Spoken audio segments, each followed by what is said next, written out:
This is Ryan Elliott for Boxing Social in association with Betfred. I've came down to pick up the kebab I've ordered and I bumped into Dave Allen. Dave, first and foremost, how are you? I'm very well, thank you, Ryan. How are you, mate? Very good, thanks for asking. Now, you were there at the box as well, Ritson Ponce. We saw Jeremiah's Ponce stop Lewis Ritson in 10 rounds. Let's start with the ending. Towel came in, Towel was kicked out. What did you make of it? I thought, well, the thing that I thought was Lewis Ritson's old man is in Lewis Ritson's corner. Lewis Ritson's old man threw the towel in. I would like to think the referee would think that's his dad, he wants to fight, stop it, and I will stop it. So I thought it was 10 rounds to nil Ponce. He was well on top. Lewis, there's no way he's going to win it. I thought the fight should have been stopped there and then, but we all make mistakes. You can't sit and lynch a man for that. Maybe he thought, I don't know what he thought, but we all make mistakes, and hopefully Lewis is all right, and that's that. The focus will be on that and that weird ending, but how much credit do we have to give Jeremiah's Ponce? He was brilliant. He started quick tonight as well.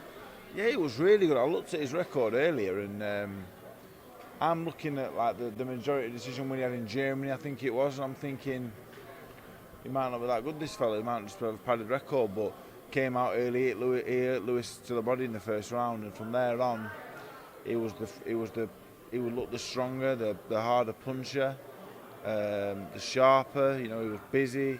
He was good. He was very good. We know Lewis is British title level, maybe a little bit higher than that at lightweight. He was destroying everyone at domestic level. At light welter, beat Robbie Davis, a good fighter. So Ponce must be good. I'm not sure how good he is. I don't think he beats Josh Taylor, but he's clearly very good.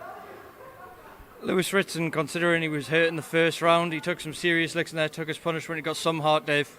Oh, he's one of the toughest men in British boxing, unbelievably tough. The shots he touched, the head was unbelievable, he never budged. The body, he does seem to have a frailty to the body, but I couldn't give him any stick at all. He was well beat tonight, but he was as brave as you like, and he will be back, and he can be back because he's lost 2 fights now, but he can still fill the Metro. He can still be in unbelievable fights, and he can have a lot of success. Just in case, let's just go back and have some great domestic fights. Fill that place with Joe Laws, Raple, and a few others. So it's not the end for him. It's just probably the end of his world title aspirations. We had some heavyweight action on the bill. Let's start with Alen Babic. I've seen you bumped into Alen Babic before. You've been speaking to him there. What was said? I'm a big fan of Alen Babic. I really like him as a bloke, a character, and as a fighter. He's a good fighter. I don't think he's an heavyweight at all.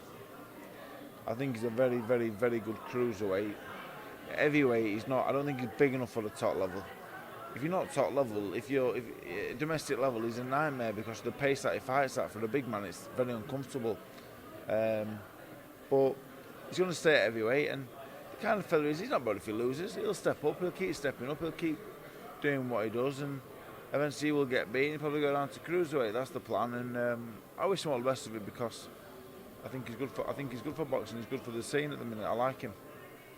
We had Solomon Dakers as well, his second pro fight. He really wanted that first stoppage victory. He got it. What do you make of Solomon Dakers from what you've seen of him as a professional so far? Again, he's not the biggest heavyweight. He's not a puncher by the looks of things, but he does everything correct. He trains hard. He lives a life, so he's going to have success. I'm not sure if he's going to be a top level fighter purely because I don't think he's the biggest. I don't think he punches that hard. He's got a similar style to Anthony Joshua, been on the GB. He's got a good amateur. He's a good fighter, but the size and the lack of power worries me a little bit with him. But it depends how we're talking. Are we talking him being a world champion? If we are, then I don't think he's going to cut it. But if we're talking, is he a good fighter? Yeah, of course he is. Yeah, he's good.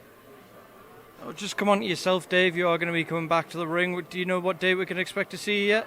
I'm going to fight August 27th. Fight Zone. It's a new platform, and they give me a bit of creative control of my own career and stuff, and use my own initiative. And on the 27th of August, I want to fight twice on the same card. I want to do 2 4 rounds on the same night. I want to open the bill. I want to be chief support on the bill. 2 4 rounders. The opposition's not great, obviously, but I want to try new things, new ideas, and the plan is to have 3 or 4, 5 fights for Christmas, and see where we go. It's one fight at a time. I would love the Alen Babic fight. Nothing excites me more than me and Alen Babic at a packed out 0-2. It excites me massively. But as I sit here right now, it wouldn't be the fight to take 'cause I'm not sure what I've got left. So 4 or 5 fights time, I would know. If there's something left, me and Babic, great. If not, I'm very happy doing the commentary, the punditry, the managing, the training. I'm enjoying all of it, you know. So, I mean, I'd rather there was something left. I could still fight a bit, but if not, I'm really content with my career, with how it went. If it's gone, it's gone. Financially, I don't need to box, but I want to box, and it gives opportunities to my fighters more important than anything else. And yeah, so I'm back for a multitude of reasons, but all of them reasons that are important to me, even if other people can't see that.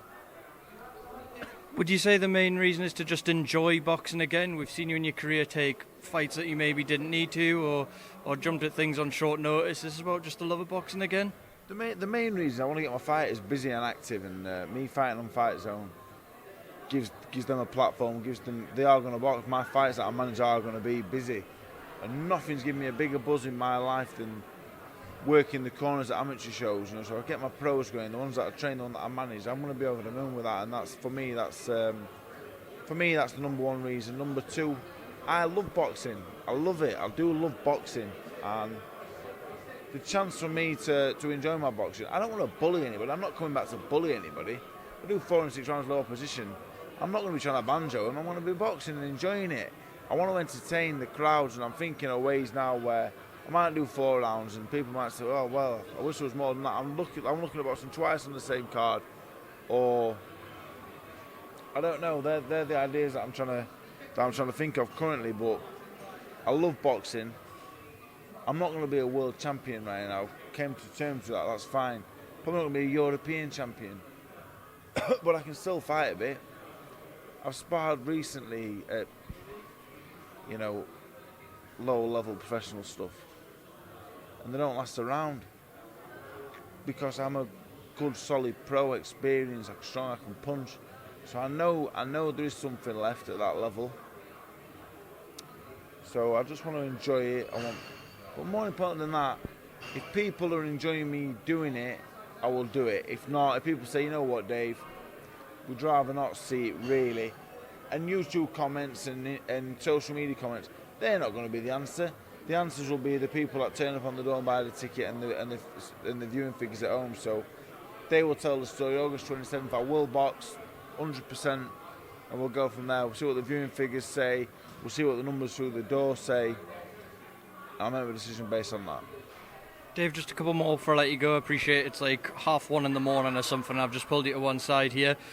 We wanted Joshua Fury. We're not getting Joshua Fury. We are getting Fury Wilder 3 and Joshua-Usyk. Let's start with Fury Wilder 3. Can you see anything Deontay Wilder can do differently in the third fight to stop a repeat result? I think he's dangerous. I think it's a really... Tyson could box Deontay a million times. It's still going to be dangerous on the last one a million times. He can punch. One punch he could knock any man in the world out. So it's dangerous every single time. Malik Scott knows he boxes inside out. He's not magically going to turn Deontay Wilder into a master boxer in 6 months. It's impossible. You ain't going to see much change in Deontay Wilder at all. You don't train a certain way 10, 15 years, have 6 months and it just totally changes. It's impossible. You can't do it. But he's dangerous. He's always going to be dangerous. Joshua-Usyk for me, it's not Joshua Fury in terms of the size and the magnitude of the event and the excitement, but it's not far off being just as good a fight. I know Usyk firsthand is unbelievable talent. Joshua for me is the favourite with his natural physical size, but that is a super fight. It is an unbelievable fight. We've got the undisputed cruiserweight champion, unified, undisputed cruise. Not just a 2 or 3. He's got every single belt. There's only been 4 belt holders since 1995 when the WBO was created. Usyk is one of them. Jermaine Taylor, Bernard Hopkins, and there's one other one. And Josh Taylor. There's only 4 since WBO. I think it was 1995. Usyk's one of them, and he's going to fight Anthony Joshua for the heavyweight championship of the world. That is a super fight. It's massive. And I think because we're here in the here and now, it's like, yeah, it's big. In 20 years' time, we'll look back and we'll go, fuck me. But Anthony, and you know what, another thing as well, people say I give Anthony Joshua shit, yeah, and I probably do sometimes. But that man's got bollocks like you wouldn't believe. It's time to watch Fury, no fucks given. Now it's Usyk. For me, the two best heavyweights in the world aside from Joshua. It's fucking unbelievable. I've got to give him all the credit in the world. So Joshua-Usyk for me is right up my street. 51-49 in favour of Joshua. That's how I see it. Unbelievable fight. Which fight do you think is a bigger banana skin for Joshua Fury, the Usyk fight or the Wilder fight? One of them will get beat, I think. One of them will get beat. That's just the way the world works. We ain't going to see Joshua Fury. We're never going to see it. The bigger banana skin. It's a really difficult question because Usyk can outbox Joshua. He can outbox him. And he will outbox him. He will outbox him. Will he outbox him for 12 rounds? He might outbox him for 11 again outside in the 12th. Usyk, for me, he's not the physically strongest man in the world. I don't think Anthony Joshua is either, to be honest. I haven't shared a ring with them both. But I don't know. I don't know, because Wilder's always dangerous. Realistically, the harder fight is the Usyk fight. But Wilder's always dangerous. But with Wilder's fight, he's dangerous. With Usyk, it's like, he can beat Joshua this way, he can beat him that way, he can beat him this way, he does this well, he does that well. With Wilder, it's like, well, he might land that right hand. Do you know what I mean? So, both massive banana skins. I think one of them gets beat, and it wouldn't surprise me if they both got beat, to be honest. Dave, I'm going to wrap it up there and let you get back to your night, but thank you as always for making time for Boxing Social. I'm sure we'll catch you soon. Thank you very much.